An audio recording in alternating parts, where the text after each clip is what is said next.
તે મહાદેવ બધા અને કાંઈ નહીં જો હેરાન ગતિના પાયા શિયાન કરી ગઈ છે અહીંથી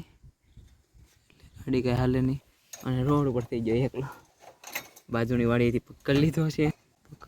અને કરું છું કાળું નંબર કાંઈ ખુલતું નથી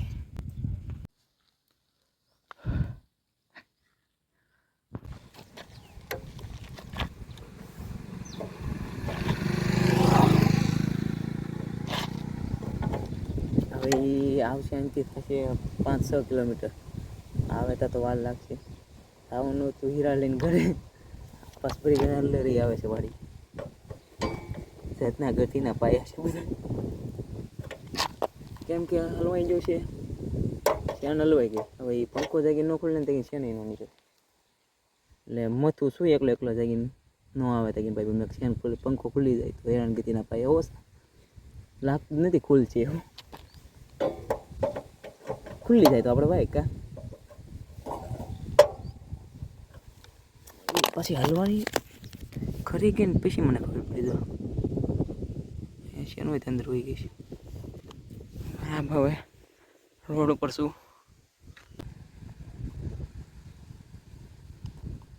મને લાગતું તો આજ કંઈક ને કંઈક થશે તો પંચર પડશે તો આવું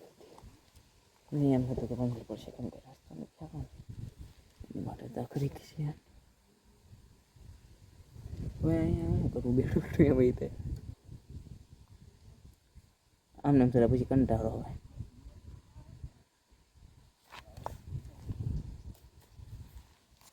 હવે વાડીવાળા દાદા આવે છે જોવા હુંથી દાદા આવીને પૂછીને વહી ગયા પછી દાદા ગઢા માણા તું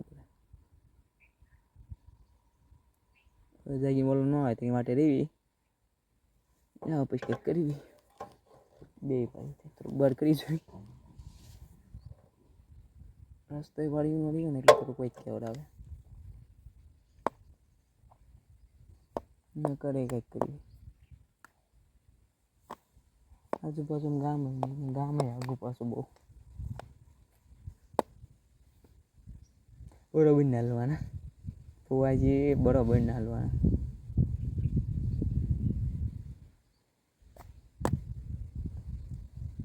ક્યારે ખાલવાઈ જાય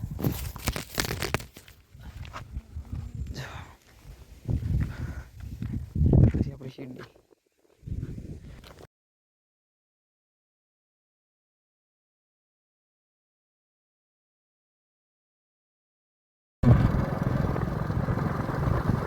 કાંઈ નહીં તો ગાડી પડીને પાછા આવી ગયા છે હવે ફરી ફરીને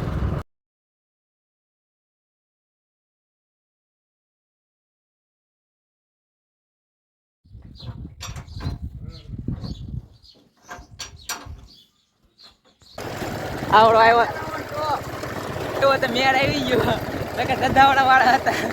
કોઈ પછી ધક્કો મળી લાવ્યા બે ધક્કો માર્યો ઘડીક માથે બાંધી મેર નો આવ્યો મેર આવી ગયો હેરાન થવાનું હતું આજ આખો દી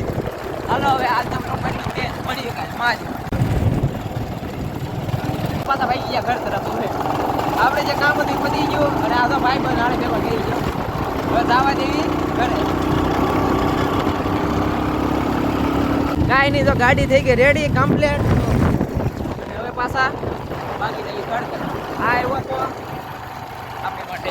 આપણે કેમ કે ગાડી રહી ગઈ હતી ઊભી